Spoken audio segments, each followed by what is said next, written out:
শেখ হাসিনা সরকার, অবৈধ হাসিনা ফ্যাসিস্ট সরকার আবারও কারফিউ ঘোষণা করছে। এই কারফিউ ঘোষণার রহস্যটা আপনাদেরকে ক্লারিফাই করতে চাই, দর্শক ভয় পাবেন না। হতে পারে এই কারফিউর মধ্যেই শেখ হাসিনা পদত্যাগ করে একটা সেফ এক্সিট কিংবা আওয়ামী লীগ নেতারাও যাতে সেফে পালিয়ে যেতে পারে সেই ব্যবস্থার জন্য এই কারফিউ হতে পারে। আবার এই কারফিউ সরকারের সর্বশেষ মরণ কামড় বা চেষ্টাও হতে পারে এবং এই কারফিউ পালানোর পথও হতে পারে। অতএব এই কারফিউকে ভয় পাবেন। এই কারফিউ জনতা প্রত্যাখ্যান করেছে। এই অবৈধ সরকারকেই জনগণ মানে না, তাহলে এই সরকারের কারফিউর আবার মূল্য কী? এখানে আরেকটা উদ্দেশ্য আছে যে সেনাবাহিনীকে জনগণের মুখোমুখি দাঁড় করিয়ে ক্ষমতায় টেকার একটা শেষ চেষ্টা হতে পারে, তবে সেই চান্স খুব কম।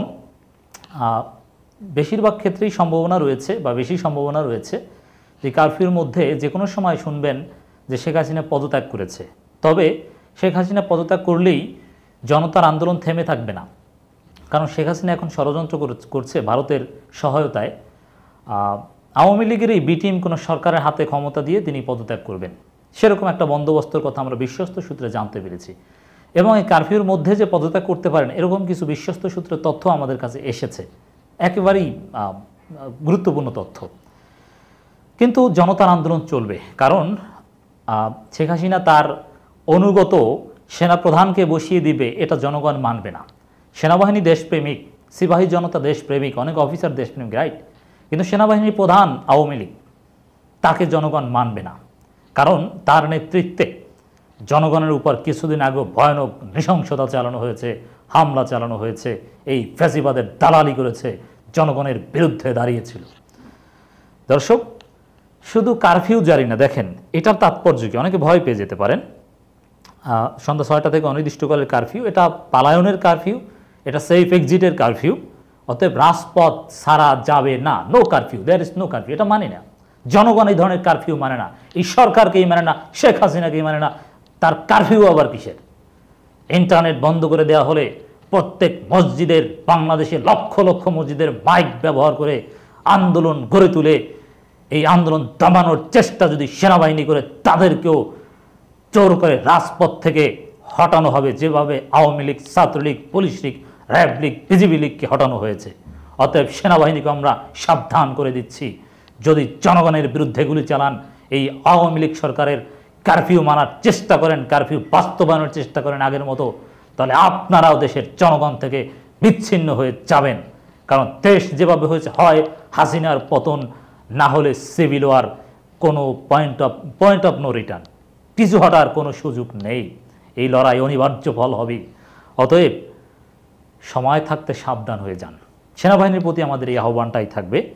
এবং সেনাবাহিনী জনগণের সাথে মিলেমিশে গিয়েছে, আজকের যে খবর আপনারা দেখেছেন, এটা একটা ভালো দিক।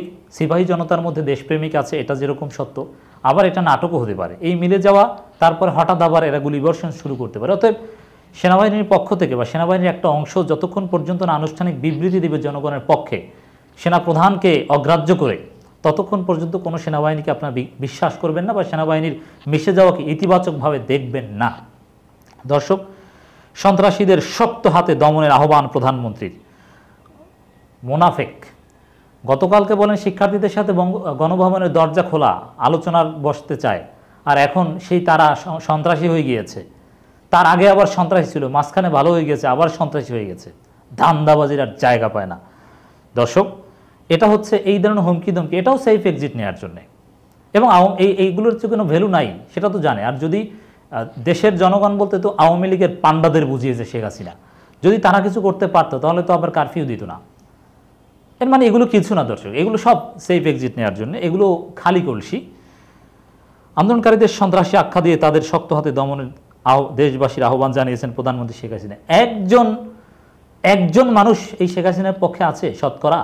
না, 10,000 একজন দুইজন আওয়ামী ছাত্রলীগের গুন্ডা পাওয়া যেতে পারে।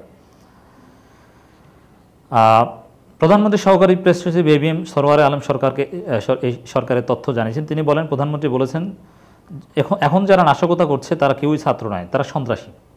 এই সন্ত্রাসীদের শক্ত হাতে দমন করার জন্য আমি দেশবাসীর প্রতি আহ্বান জানাচ্ছি। নাশকতা করছে কারা? নাশকতা করছে আওয়ামী লীগ ছাত্রলীগকে।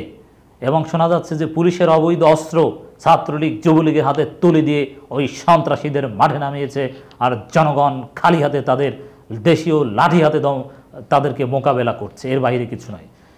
বঙ্গবন্ধু মেডিকেল বিশ্ববিদ্যালয়ের আগুন, আন্দোলনকারীরা মোটেও নৃশংস নয়, তারা চাইলে আজকে যেভাবে ফাঁকা মাঠ তারা টোটাল বাংলাদেশ আগুনে জ্বালিয়ে দিতে পারত, কিন্তু তারা আগুনে বিশ্বাস করে না, তারা কোনো ক্ষয়ক্ষতি ভাঙচুরে বিশ্বাস করে না।